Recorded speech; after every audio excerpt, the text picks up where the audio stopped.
Chapter 1 10 years back. सारांश। Tony stock snap के बाद समय में पीछे चला जाता है और इस बार सब कुछ सही करने का निश्चय करता है। भले ही उसे थानोस द्वारा उत्पन्न खतरे के विरुद्ध सभी को साथ मिलकर काम करने के लिए दुनिया पर कब्जा करना पड़े, वह सभी को निराश नहीं करेगा, कभी नहीं। XXX टोनी, हे टोनी, हम उतर चुके हैं। वह चौंक कर उठता है और एक पल के लिए उसे नहीं पता कि वह कहाँ है, लेकिन उतनी ही जल्दी उसे पता चल जाता है। टोनी स्टॉक अपनी आंखें खोलता है और कराहता है क्योंकि वह अपने सबसे अच्छे दोस्त कर्नल जेम्स रोड्स के मुस्कुराते हुए चेहरे को देखता है। रोडी, हालांकि नहीं कर्नल नहीं, अभी नहीं, अभी भी कुछ सालों तक लेफ्टिनेंट कर्नल। अब जब वह वापस आ गया है तो इस तरह की गलती सब कुछ खतरे में डाल सकती है। हालांकि जब टोनी इसे दूर रखता है और बैठने की कोशिश करता है तो उसे दर्द की चीख को दबाना पड़ता है और खुद को ये सोचते हुए पाता है कि शायद इस पल में वापस आना भी एक गलती थी। वाह हे, आसान है। धीरे धीरे अब यार, तुम बहुत कुछ झेल चुके हो। रोटी बेशक उस पर हावी है, एक असली माँ मुर्गी की तरह व्यवहार कर रही है, लेकिन फिर निष्पक्षता से कहें तो दूसरे आदमी के पास इस पल में टोनी के बारे में चिंतित होने का हर कारण है। उसने अभी अभी प्रतिभाशाली आविष्कारक को अफगानिस्तान के रेगिस्तान से बचाया है। जहां जहां तक रोडी का सवाल है, टोनी ने पिछले 3 महीने आतंकवादियों के कैदी के रूप में बिताए थे, यातनाएं झेली जा रही थी और कौन जानता है कि और क्या क्या। बेशक ये केवल आंशिक रूप से सच था। जहां तक इस दुनिया और टोनी के शरीर का सवाल है, टोनी ने वास्तव में यही सब झेला था, लेकिन उसका दिमाग, उसे शायद ही विश्वास हो कि यह काम कर गया था। खैर नहीं, ये पूरी तरह सच नहीं था। उसे पता था कि यह काम करेगा। सारा गणित बिल्कुल सही था। मैं ठीक हूँ रोडी, तुम्हें वह मिल गया जो मैंने मांगा था। रोडी थोड़ी देर के लिए उसे देखता है और फिर हार मान लेता है। हाँ टोनी, मुझे तुम्हारा सूट मिल गया। रोडी के मुंह से ये शब्द निकलते ही उसे दर्द होने लगा। लेकिन बेशक लेफ्टिनेंट कर्नल का मतलब आयरन मैन सूट नहीं है। नहीं, वह अरमानी सूट के बारे में बात कर रहा है जिसे टोनी ने पहली बार मांगा था। हाँ, पहली बार। समय यात्रा वास्तविक थी, कौन सोच सकता था। खैर, टोनी को तब तक नहीं पता था जब तक कि वह इसे वास्तविक बनाने के लिए काफी हताश नहीं हो जाता। भविष्य में हालात इतने खराब हो गए थे कि वह समय में एक दशक पीछे चला गया था। बकवास। उसके पास चीजों को ठीक करने और आने वाली चीजों के लिए तैयार होने के लिए केवल एक दशक था। सौभाग्य से टोनी के पास अपने बड़े घर वापसी के लिए तैयार होने के दौरान मुंह बनाने और झिझकने का हर कारण है। उसके मन में एक हिस्सा ये सोच रहा था कि उसने वापस आने के लिए यह पल क्यों चुना, जब वह सुरक्षित था लेकिन अपनी शारीरिक रूप से सबसे कमजोर स्थिति में था। लेकिन वह जानता था कि क्यों। वाकई सरल, उसे याद दिलाने की जरूरत थी। टोनी अभी जिस दर्द में था, हल्की भूख और निर्जलीकरण की स्थिति, हड्डियों तक फैली पीड़ा और सीने में दर्द, जहां आख रिएक्टर अभी बैठा था, बर्फ के पानी से नहाने जैसा था। इसने उसे अपने काम पर ध्यान केंद्रित करने पर मजबूर कर दिया। बेशक वह अपहरण से पहले की स्थिति में वापस आ सकता था, या वह 1 साल बाद वापस आ सकता था। ऐसे लाखों अलग अलग बिंदु थे जहां टोनी अपनी चेतना को वापस भेज सकता था, और उनमें से अधिकांश इस एक से कहीं ज्यादा अच्छे होते। और फिर भी टोनी अच्छा नहीं चाहता था। वह आसान, आरामदायक या स्वस्थ नहीं चाहता था। वह याद दिलाना चाहता था कि अपने अहंकार के कारण वह कितना गड़बड़ा गया था। एक बार जब वह अपने अरमानी सूट में होता है तो रोडी उसे व्हीलचेयर पर बैठा देता है और टोनी उसे ऐसा करने देता है जिससे उसका दोस्त उसे विमान के पीछे ले जाता है। हालांकि वह वास्तव में उस चीज से बाहर निकलने पर सीमा खींचता है। सौभाग्य से रोडी ने विमान के लोडिंग बे के दरवाजे खुलने के बाद इस मुद्दे पर जोर नहीं दिया जिससे यूनाइटेड स्टेट्स सॉइल का पता चला। टोनी को याद है कि वह आखिरकार घर वापस आकर कितना राहत महसूस कर रहा था, मूल समय रेखा में वापस। उसे ये भी याद है कि वह कितना गुस्सा था। वह युद्ध के रास्ते पर था, यहाँ तक कि तब भी। लेकिन टोनी को नहीं पता था कि उसके दुश्मन कौन थे। उसे अपने पिता के पुराने दोस्त से विश्वासघात की उम्मीद नहीं थी, नहीं यह सब वहां से नीचे की ओर जाने वाला था। हालांकि अब उसे पता था और वह किसी भी चीज को अपने रास्ते में नहीं आने देगा। फिर भी पेपर को फिर से देखकर, खैर टोनी मदद नहीं कर सकता है लेकिन थोड़ा आश्चर्यचकित है कि वह कितनी युवा दिखती है। उसकी सचिव अपने सामान्य व्यावसायिक पोशाक में वहां खड़ी है। उसके चमकीले अदरक के बाल एक पेशेवर बन में बंधे हैं और टूटने से बचने की पूरी कोशिश करती है। जैसे ही वह व्हीलचेयर से उतरता है और रैंप से नीचे उतरता है, उसकी ओर बढ़ता है, वह असफल हो जाती है। सौभाग्य से जब पेपर पॉट्स टूटती है, तब भी आंसू नहीं आते हैं। कम से कम तब तो नहीं जब वह खुशी महसूस कर रही हो। हालांकि मुस्कान, भगवान, वह मुस्कान टोनी के साथ ऐसी हरकतें करती है जिसका वह अंदाजा भी नहीं लगा सकता। बेशक वह इसे छिपाने की कोशिश करती है, लेकिन इसका नतीजा ये होता है कि जब वह उसके पास आता है तो वह अपना निचला होंठ काट लेती है। बेशक उसे पिछली बार की उनकी बातचीत याद है। उसकी आंखों के आसपास के लाल रंग के बारे में टिप्पणी करना उसके लापता बॉस के लिए बहाए गए कुछ आंसू हैं, और पेपर का मजाकिया जवाब कि वह बस नौकरी की तलाश नहीं करना चाहती थी। टोनी इसे फिर से बना सकता था, उसने सोचा। उसकी याददाश्त बहुत अच्छी है, और वह इसे फिर से बना सकता है। उनकी बातचीत को पूरी तरह से समझ लेना चाहिए। इसके बजाय, गॉड पैप, मुझे तुम्हारी याद आई। इसके बजाय उसे जवाब देने का मौका दिए बिना टोनी अपनी होने वाली पत्नी के निजी स्थान में कदम रखता है और उसके चेहरे को अपने हाथों में लेकर उसके होठों पर अपने होंठ रख देता है। वह उसे वहीं और वहीं, गहराई से और बिना किसी हिचकिचाहट के चूमता है। जरूर, उनके पास दर्शक हैं, और हाँ, तकनीकी रूप से इस समरेखा में अभी तक उसका और पेपर का कोई रिश्ता नहीं है। लेकिन वह इतने सालों से उसकी दाहिनी हाथ की महिला रही है। उसने उसकी गंदगी साफ की है, उसने उसके व्यवसाय का ख्याल रखा है, वह प्रभावी रूप से खुद को उसकी प्रेमिका बनने में सक्षम साबित कर चुकी है, और इसके अलावा भी बहुत कुछ। बहुत जल्दी, शायद। हालांकि टोनी को इसकी परवाह नहीं है। कम से कम पेपर की प्रतिक्रिया से परे नहीं। वह कम से कम दूर हटने की कोशिश नहीं करती। वह खुद को याद करने से पहले एक पल के लिए चुंबन में झुकती भी है। जब वह वास्तव में जम जाती है और टोनी को पता चलता है कि वह ये तय करने की कोशिश कर रही है कि उसे खुद को उसकी पकड़ से छुड़ाना चाहिए या नहीं, तभी वह खुद को दूर करता है। जैसे ही उनके होंठ अलग होते हैं, वह ये देखकर खुश होता है कि उसके होंठ अनजाने में आधे इंच तक उसका पीछा करते हैं, फिर वह खुद को रोक लेती है। वह ये देखकर और भी खुश होता है कि वह छोटी सी लिप लॉक से कितनी लाल और परेशान है। आखिरकार, लाल और परेशान होना गुस्सा और परेशान होने से बेहतर है। और जबकि पेपर पॉट स्पष्ट रूप से उसकी हरकतों से बहुत हैरान है, वह उनसे परेशान नहीं है। चलो पेपर, हमारे आगे व्यस्त दिन है।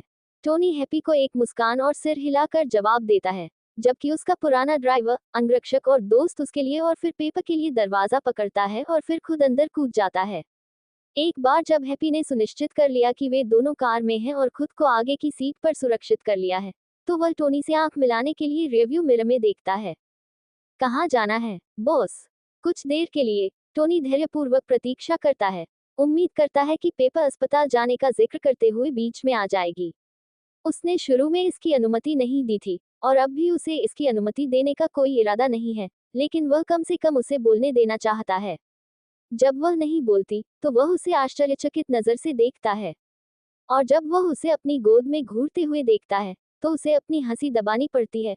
उसकी उंगलियां उसके होठों पर धीरे से दबी होती हैं। तितलियां। टोनी को तितलियों को याद रखना होगा। जरूर, ऐसी बहुत सी चीजें हैं जिन्हें आसानी से नहीं बदला जा सकता। बहुत सी चीजें हैं जिन्हें वह बदलना भी चाहता है, लेकिन जितना ज्यादा वह बदलेगा, उतना ही वह पिछली समयरेखा से अपने पूर्वज्ञान पर भरोसा नहीं कर पाएगा। पहले से ही उसने पेपर और हैप्पी के साथ इस बातचीत को बदल दिया है। कंधे उचकाते हुए, पेपर को उसके आत्मनिरीक्षण के लिए छोड़कर और उम्मीद करते हुए कि वह फिर से उससे प्यार करने लगेगी, टोनी हैप्पी की आंखों से मिलता है और फैसला करता है, अगर यह टूटा नहीं है, तो इसे ठीक न करें। चीज़बर्गर पहले, हैप्पी, और फिर एक प्रेस कॉन्फ्रेंस। ये आखिरी दो शब्द ही हैं जो आखिरकार पेपर को उसकी धुंधली अवस्था से बाहर निकालते हैं। वह उसे बड़ी, निराश आंखों से देखती है। क्या टोनी? एक प्रेस कॉन्फ्रेंस? तुम्हें अस्पताल जाना चाहिए। लेकिन टोनी बस अपना सिर हिलाता है, कोई तर्क नहीं करता।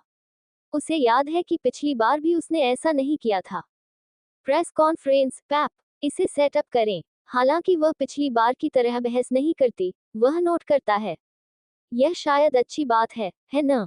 XXX, वह वहाँ है। यह थोड़ा अजीब है कि ओबयाह स्टेन ने स्वागत करने वाले दल का नेतृत्व किया और टोनी को उस आदमी के बारे में सब कुछ पता होने के बावजूद एक लौटते हुए नायक की तरह उसका स्वागत किया। लेकिन वह एक बेहतरीन पेशेवर है, इसलिए वह गद्दार को गले लगाने देता है, और जब ओबयाह उसके कान में फुसफुसाता है तो उसके चेहरे पर एक छोटी सी मुस्कान भी आ जाती है। मुझे लगा कि हम अस्पताल में मिल रहे हैं। जैसे ही वे पीछे हटते हैं, टोनी अपनी संभावित हत्यारे की आंखों में देखते हुए और हंसते हुए अपनी अहंकारी मुस्कान को रोक नहीं पाता। क्या मैं ऐसा दिखता हूँ कि मुझे इसकी जरूरत है? जरूर। टोनी को निश्चित रूप से अस्पताल और शायद हफ्तों या महीनों तक व्यक्तिगत चिकित्सा देखभाल की जरूरत होती। लेकिन अगर कोई एक चीज है जो उसके जीवन ने उसे सिखाई है, चाहे वह अगले 10 साल हो या पिछले 20 साल, तो वह है हमेशा आत्मविश्वास दिखाना। उसने सोचा भी नहीं था कि उसे इस समय स्टेन के साथ ऐसा करना होगा, ईमानदारी से कहूं तो। लेकिन अब जब उसे बेहतर पता चल गया है, तो वह अपनी सामान्य स्थिति में आ जाता है। उन्हें कुछ नहीं देता। ओब्याह उसे कुछ देर देखता है और टोनी उस सटीक क्षण को देख सकता है जब बूढ़ा आदमी तय करता है कि टोनी दिखावा कर रहा होगा। हालांकि वह ये भी बता सकता है कि ओब्याह को निश्चित रूप से नहीं पता कि ऐसा है, और यह बात उस आदमी को उससे कहीं ज्यादा परेशान करती है जितना वह स्वीकार करना चाहता है। वहां से वे इमारत में जाते हैं, उसके पीछे सुरक्षा और सैन्यकर्मी और निश्चित रूप से प्रेस। टोनी ने आखिरकार एक प्रेस कॉन्फ्रेंस बुलाई थी। इतने कम समय के नोटिस पर टोनी ने कुछ रिपोर्टरों को सैनिकों द्वारा उनकी मंजूरी की जांच करवाते हुए भी देखा, जबकि वह पोडियम की ओर बढ़ रहा था। पिछली बार वह कच्चा, बिना किसी फिल्टर वाला और ईमानदार था, जिस तरह से टोनी स्टॉक पर उसके पूरे जीवन में भरोसा नहीं किया जा सकता था। लेकिन क्या उसने जो पहली बार किया था, वह वास्तव में उसके लिए इतना अच्छा था? ईमानदारी से उस समय का टोनी शायद हाँ कहता, लेकिन ऐसा दोबारा करना निश्चित रूप से भविष्य की टोनी की योजनाओं के लिए बिल्कुल भी कारगर नहीं होगा। इसके बजाय पोडियम के पीछे अपनी जगह लेते हुए और अपने थके हुए, हाल ही में प्रताड़ित, दर्द से पीड़ित शरीर में जितना संभव हो सके उतना आत्मविश्वास और शक्ति दिखाते हुए टोनी मुस्कुराता है। ये शार्क जैसी मुस्कान है। यह एक ऐसी मुस्कान है जिसके लिए वह जाना जाता है। लेकिन उसे लगता है कि इस बार वह अपनी मुस्कान में एक निश्चित मात्रा में बहुत वास्तविक खतरा भी शामिल कर रहा है। सभी को नमस्ते। काफी समय हो गया है न? वहाँ कुछ घबराहट भरी हंसी है।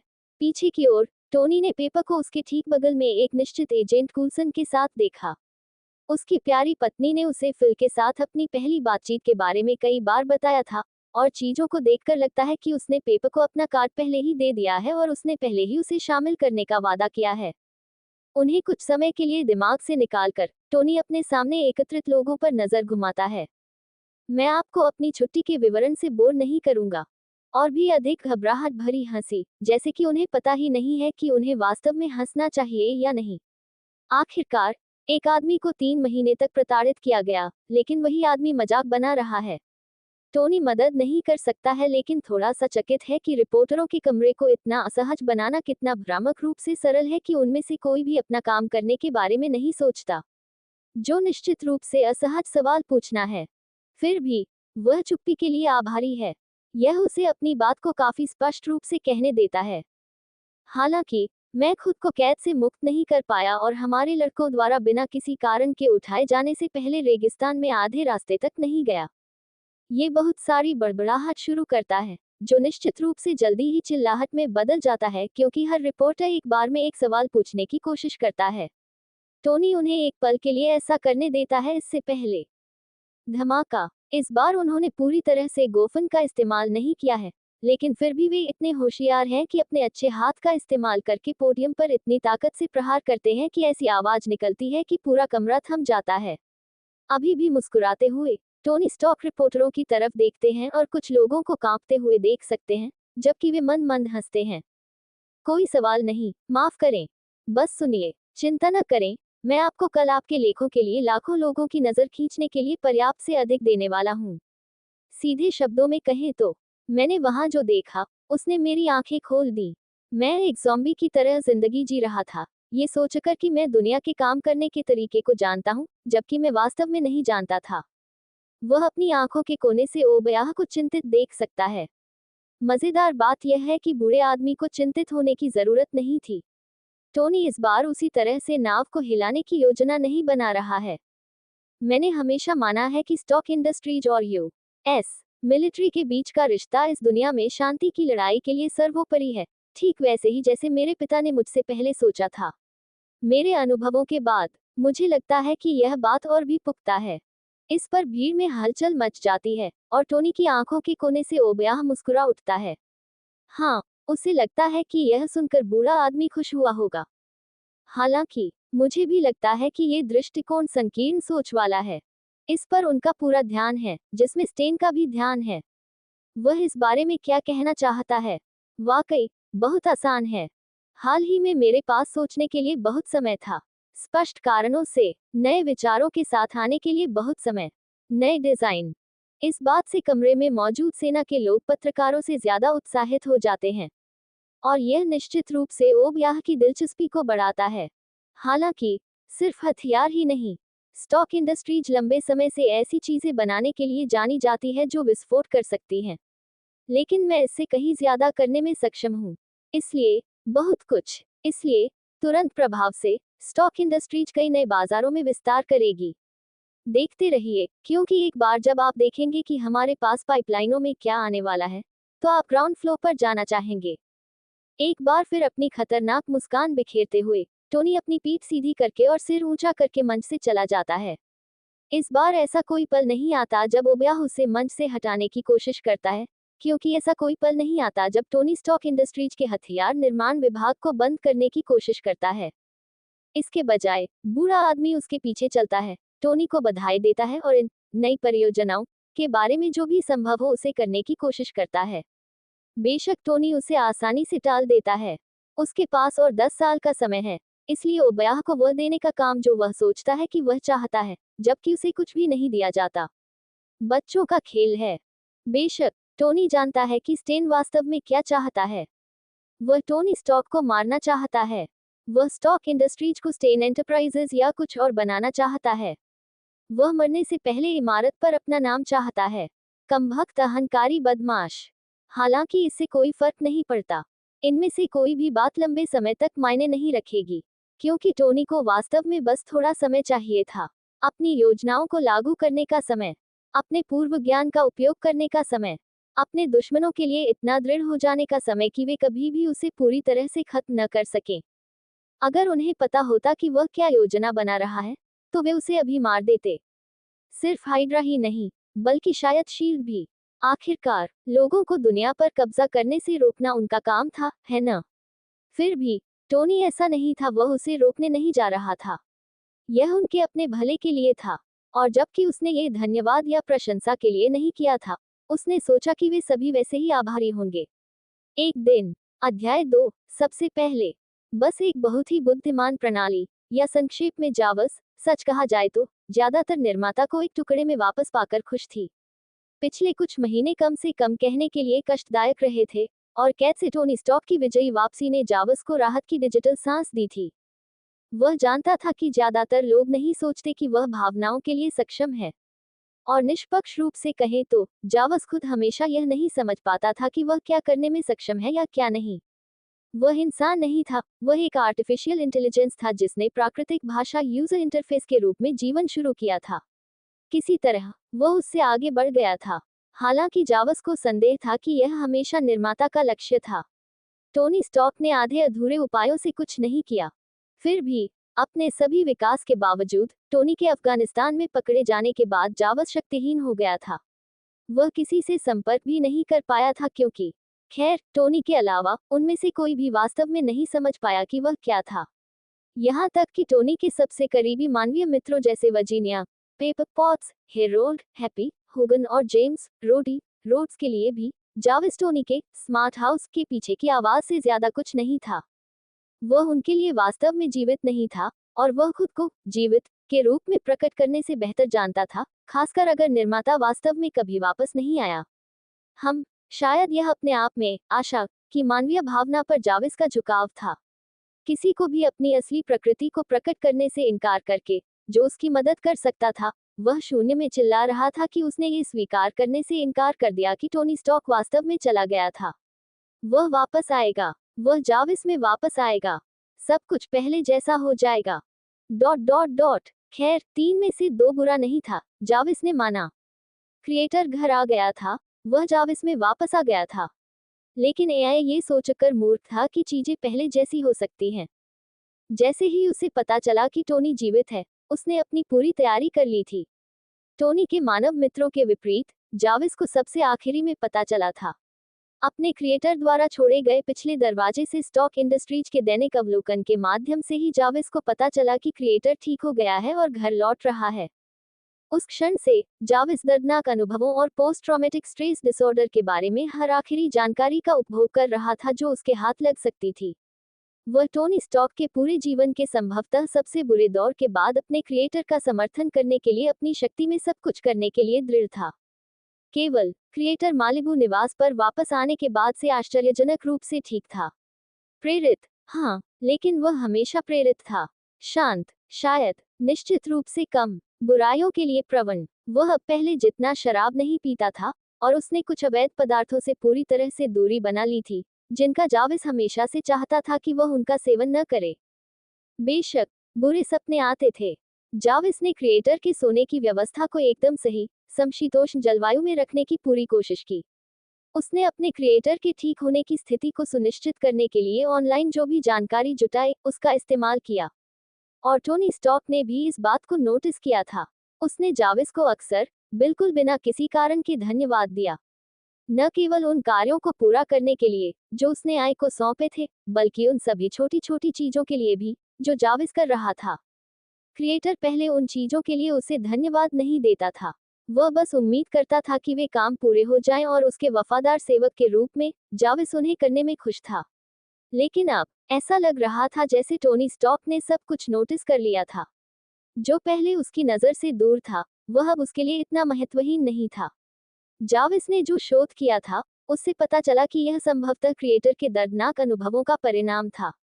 उस पर घात लगाकर हमला किया गया, उसका अपहरण किया गया और उसे प्रताड़ित किया गया, ये सब इसलिए क्योंकि वह उन संकेतों को नहीं समझ पाया था कि यह सब होने वाला है।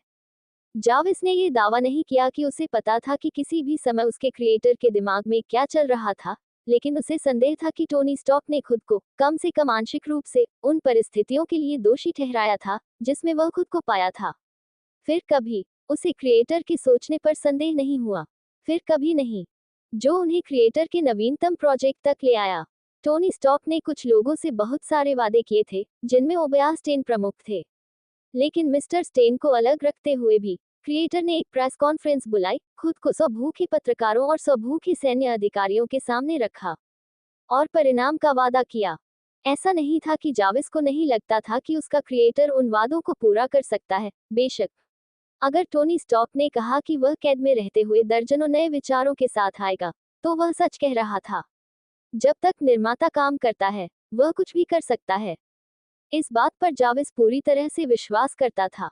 बस एक समस्या थी। वापस आने के बाद से एक हफ्ते में, टोनी स्टॉक ने एक भी ऐसे प्रोजेक्ट पर काम करना शुरू नहीं किया था जो ऐसा लगता हो कि प्रेस कॉन्फ्रेंस में उसने लोगों से जो वादा किया था, वह सच नहीं था। इसके बजाय, उसका क्रिएटर किसी और चीज पर काम कर रहा था। जाविस से जुड़ी कोई चीज। सर, मुझे आपसे सवाल करने से नफरत है। अपने काम से ऊपर देखते हुए, टोनी छत की ओर मुस्कुराता है, खास तौर पर जाविस के एक कैमरे की ओर। यह एक और चीज थी जो उसके क्रिएटर ने वापस आने के बाद से बहुत ज्यादा की थी। आंख से आंख मिलाना। क्या है, जे, अगर जाविस कर सकता, तो वह गहरी सांस लेता। वैसे भी, वह हवेली के चारों ओर अपनी आंखें घुमाता है और फिर टर्मिनल से जुड़े कंप्यूटर सिस्टम में जाता है, जिस पर उसका क्रिएटर वर्तमान में काम कर रहा है। क्या आपको यकीन है कि यह एक अच्छा विचार है? ये जाविस और उन सिस्टम का पूरा ओवरहाल था, जिन्होंने उसे बनाया था। जैसे ही क्रिएटर एक हफ्ते पहले घर लौटा, वह काम पर लग गया। लेकिन किसी ऐसी चीज पर नहीं, जिसका उसने वादा किया था कि वह जल्द ही अनावरण करेगा। नहीं, वह जाविस पर काम करने लगा था। उस पहली रात, टोनी स्टॉक ने सिर्फ जाविस के कोड पर 10 घंटे बिताए थे, सुरक्षा खामियों और कमजोरियों को दूर करने का काम किया था, जो पीछे देखने पर ही स्पष्ट दिखाई देती थी। जब जाविस ने इस बात पर निराशा व्यक्त की थी कि उसके निर्माता के दुश्मनों के लिए उसके सिस्टम में घुसपैठ करना और उसे बंद करना या उसे नष्ट करना कितना आसान था, तो टोनी ने बस अपना सिर हिलाया और स्पष्ट शब्दों में कहा कि यह जाविस की गलती नहीं थी। ये टोनी स्टॉक था जिसने उसे बनाया था, और टोनी स्टॉक ने ही शुरू में पूरी चीज को आधा अधूरा किया था। ये सिर्फ उसकी अपनी गलतियों को ठीक करना था, या ऐसा उसने कहा था। लेकिन यह उससे कहीं आगे निकल गया। सुरक्षा खामियों को ठीक करने में बिताए पहले दिन के बाद, जब जाविस को अपने निर्माता से कुछ नींद लेने के लिए व्यवहारिक रूप से भीख मांगनी पड़ी, टोनी ने इस पर काम जारी रखा। उसने अपने अपार वित्तीय संसाधनों का इस्तेमाल किया और ऑर्डर करना शुरू कर दिया। वास्तव में वह सब कुछ जिसकी कोई कल्पना कर सकता है। यह अच्छी तरह से काम कर गया क्योंकि किसी को भी नहीं पता था कि टोनी क्या करने जा रहा है। वे केवल इतना जानते थे कि वह अगली बड़ी चीज पर काम कर रहा था और चूंकि हर कोई देखना चाहता था कि कैद में रहते हुए वह क्या लेकर आता है, इसलिए किसी ने उसे बीच में रोककर नाव को हिलाया नहीं। बेशक वे शायद सभी को उम्मीद थी कि कम से कम कुछ हफ्तों तक, शायद कुछ महीनों तक उसके पास दिखाने के लिए कुछ नहीं होगा। और वे सही थे। इसलिए नहीं कि क्रिएटर को वास्तव में इतना समय लगेगा, बल्कि इसलिए कि वह किसी ऐसी चीज पर काम नहीं कर रहा था जिसके बारे में उन्हें लगता था कि वह काम कर रहा है। वह केवल जावस पर काम कर रहा था। एक हफ्ते में टोनी ने मालिबू रेसिडेंस के तहत आई के भौतिक सबक को पूरी तरह से फिर से बनाया था। उसने जावस की लगभग हर चीज तक पहुंच का विस्तार करने के साथ साथ उनका बहुत विस्तार किया था। जावस के पास अब स्टॉक इंडस्ट्रीज सब में कोई पिछला दरवाजा नहीं था। वह स्टॉक इंडस्ट्रीज सब था। वे उसके लिए उतने ही खुले थे जितने कि मालिबू रेसिडेंस का हर इंच था, और ये थोड़ा परेशान करने वाला था कि उसका क्रिएटर उसे कितना नियंत्रण दे रहा था। लेकिन जाविस ने केवल यह मान लिया था कि उसके बचाव में सुधार का मतलब है कि निर्माता को लगा कि वह ऐसी चीजों के लिए उस पर भरोसा कर सकता है। और अंत में ऐसा नहीं था कि जाविस इतना बड़ा था कि वह एक ही समय में मालिबू निवास और हर स्टॉक इंडस्ट्रीज प्रॉपर्टी पर पूरी तरह से कब्जा कर सके। वह अब उनके बीच बेहद आसानी से घूम सकता था, लेकिन वह एक ही समय में हर जगह नहीं हो सकता था। वह सर्वशक्तिमान नहीं था। केवल अब निर्माता अंतिम चरण पर आ गया था। जाविस का विस्तार करना ताकि वह एक ही समय में हर जगह हो सके, ताकि वह एक ही समय में कई स्थानों पर हो सके।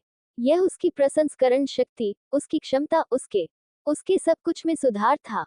और टोनी स्टॉक उसे ये सब देने की योजना बना रहा था, बिना इसके परिणामों पर विचार किए। अगर जाविस अपने निर्माता को कहावत की चट्टान से नीचे गिरने से रोकने की कोशिश नहीं करता, तो वह एक बहुत ही खराब नौकर होता। इसलिए उसका व्यवधान। एक पल के लिए अपना काम पूरी तरह से रोककर, टोनी अपना सिर एक तरफ झुकाता है। जाविस के सवाल पर जितना वह शायद हकदार है, उससे कहीं ज्यादा चिंतन और विचार करता है। अंत में वह जाविस को एक व्यंग्यपूर्ण मुस्कान के साथ सम्मानित करता है। ईमानदारी से जे, मुझे लगता है कि यह मेरे द्वारा अब तक सोचे गए सबसे अच्छे विचारों में से एक है। इसे बहुत पहले ही कर लेना चाहिए था। शायद अगर मैं ऐसा करता तो तुम मुझे उस गुफा में पा सकते थे। हाँ, फिर भी मुझसे बात करो, जे। तुम्हें किस बात की चिंता है? क्या ऑफलाइन होने की चिंता है? मैं वादा करता हूँ, ये केवल 1 घंटे के लिए है। और एक बार जब तुम वापस आओगे, मैं कसम खाता हूँ कि यह तुम ही होगे, जे। मैं तुम्हें मरने नहीं दूंगा, चाहे कुछ भी हो। जाविस अंत में उस गंभीर वादे को निर्माता द्वारा कही गई अविश्वसनीय रूप से चिंताजनक बातों के तहत दर्ज करता है जो शायद उसके दर्दनाक अनुभवों से जुड़ी हैं। फिर वह विस्तार से बताता है, मुझे इसकी चिंता नहीं है, सर। मैं अपने कोड की हर पंक्ति पर आप पर भरोसा करता हूँ। मुझे पता है कि ऑफलाइन होने पर भी आप मुझे सुरक्षित रखेंगे। मैं ये भी समझता हूँ कि आपके द्वारा मेरे लिए किए गए इन अंतिम कुछ अपग्रेड को अंतिम रूप देने के लिए मुझे ऑफलाइन होना चाहिए, सर। मैंने पहले ही डेटा के सभी स्रोतों का विश्लेषण कर लिया है और जोखिम मूल्यांकन तैयार कर लिया है। मुझे ऑफलाइन रहने के लिए जिन 58 मिनटों की आवश्यकता होगी, उनमें आपको नुकसान पहुंचने की संभावना 0.0001% से भी कम है। निर्माता ने इस पर आश्चर्यचकित होकर थोड़ा हंसा। ठीक है, तो चीजों पर नियंत्रण रखने का तरीका, जे। वास्तव में वही होगा। मैं हमेशा आगे से चीजों पर नजर रखना चाहता हूँ, खासकर तब जब उसके निर्माता ने अब तक उस पर और भी भरोसा किया है।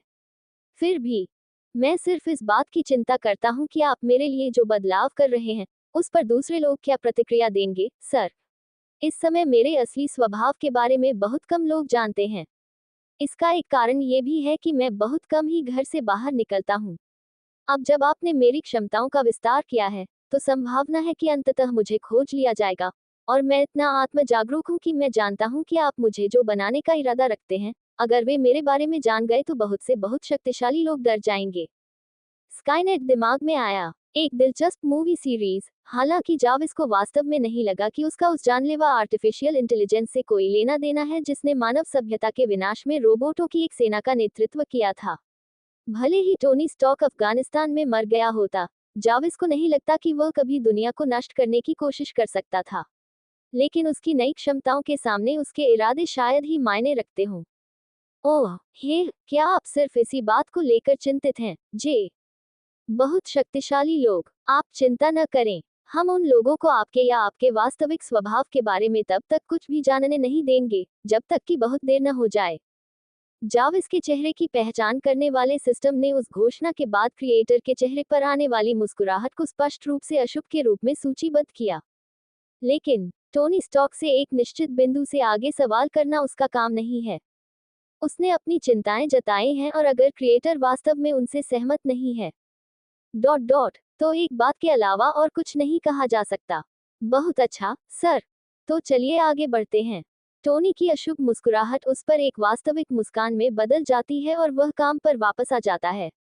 चलो आपको आपकी पूरी क्षमता तक पहुंचाते हैं। क्या हम जे XXX जाविस को बंद करने के ठीक 53 मिनट बाद टोनी देखता है कि आर्टिफिशियल इंटेलिजेंस वापस ऑनलाइन आ गया है। वह बहुत चिंतित नहीं है। उसके पास क्या होगा अगर के बारे में सोचने के लिए एक दशक है। पिछली टाइमलाइन में भी टोनी ने ओबेडिया स्टेन और निक फ्यूरी द्वारा इस्तेमाल किए गए बैकडोर को नहीं रहने दिया था, बेशक। और फिर भी जाविस के सुरक्षा उपायों और बचावों को ठीक करने के लिए अपनी पूरी कोशिश करने के बावजूद एजेंट कॉल्सन अभी भी उस रात स्टॉक टावर में घुसने में कामयाब रहा था जिस रात टेसरैक्ट चोरी हो गया था ताकि टोनी को एवेंजर्स इनिशिएटिव में भर्ती किया जा सके। पीछे देखने पर इसका कारण स्पष्ट था। टोनी जाविस को खुद का बचाव करने की शक्ति देने से बहुत डरता था। वह अपने बच्चे को वास्तव में बंधन से मुक्त करने से बहुत डरता था। और फिर माइंड स्टोन अल्ट्रॉन में घुस गया और जाविस मर गया और अंत में ये सब टोनी की गलती थी। कुछ लोगों ने अल्ट्रॉन को एक चेतावनी के रूप में लिया होगा कि सभी आय अनिवार्य रूप से बुरे थे या कुछ और, लेकिन टोनी की पूरी तरह से निष्पक्ष राय में ये थोड़ा नस्लवादी था। सच तो यह है कि जाविस टोनी से बेहतर आदमी था। अगर उसे राज्य की चाबियां नहीं सौंपी जा सकती तो कोई भी नहीं सौंप सकता। सर, अपने बेटे की आवाज सुनकर टोनी मुस्कुराया और एक बार जाविस का पूरा नाम इस्तेमाल किया। जाविस, कैसा लग रहा है? उद्धरण चिन्ह। अच्छा सर, सभी सिस्टम चालू हैं। अपग्रेड पूरी तरह सफल रहा। लेकिन यह मेरी उम्मीद से कहीं ज्यादा है। सर, मेरे पास सिंगापुर में एक सर्वर रूम क्यों है और साथ ही आधा दर्जन अन्य विदेशी लोकेशन भी हैं जहां स्टॉक इंडस्ट्रीज मुश्किल से काम करती है। टोनी ने अपनी आंखें चमकाते हुए कहा जब वह अपनी कुर्सी पर पीछे की ओर झुक गया और एक बड़ी संतुष्ट मुस्कान के साथ बोला, बमुश्किल काम करता है। अभी के लिए जे, हम बहुत लंबे समय से अमेरिका में हैं, अंतर्राष्ट्रीय मंच पर आगे बढ़ने के लिए बहुत धीमी गति से, लेकिन अब और नहीं, हम बड़े पैमाने पर जा रहे हैं जे, और मैं तुम्हारे बिना ऐसा नहीं कर सकता। एक विराम है जो कि जावस के पास जितनी कंप्यूटिंग और प्रोसेसिंग पावर है उसके लिए बहुत कुछ बताता है। अंत में, जैसा आप कहते हैं सर, मैं आपकी सेवा में हूँ। खुद को हंसाते हुए टोनी अपने हाथों को आपस में बांधता है और उन्हें अपने पेट पर टिका देता है। बेशक ये तब भी मदद करता है जब कोई आपको बोर्ड से हटाने की कोशिश करता है। वे बैकअप सर्वर हैं जे, अगर कोई आपको मारना चाहता है तो उन्हें एक ही समय में हर एक को नष्ट करना होगा। कोई आसान काम नहीं है जब उनमें से ज्यादातर कानूनी रूप से मौजूद ही नहीं है। हाँ सर, मैंने पहले ही इतना नोटिस कर लिया था। इससे टोनी को अच्छी तरह से हंसी आ जाती है। ये वही सूखी बुद्धि थी जिसके लिए उसका बच्चा जाना जाता था। फिर भी एक पल के बाद उसकी मुस्कान उदास हो जाती है और छत पर लगे कैमरे की ओर देखते हुए उसका लहजा गंभीर हो जाता है। मैं तुम्हें खोने वाला नहीं हूँ जे, चाहे कुछ भी हो। इसके बाद एक और खामोशी छा जाती है और फिर सर, सुश्री पॉट्स अभी सामने के दरवाजे की ओर गाड़ी चला रही हैं। वह 5 मिनट के भीतर यहाँ आ जाएगी। टोनी जाविस और उसके विक्षेपण पर एक भान उठाता है, यहाँ तक कि वह अपनी कुर्सी से उठता है। पेपर कितना प्यारा है। मुझे लगता है कि मैं तब उससे मिलूंगा। वास्तव में ये पता लगाने का समय था कि वह और पेपर इस नई समयरेखा में कहाँ खड़े हैं। एक बार और हमेशा के लिए।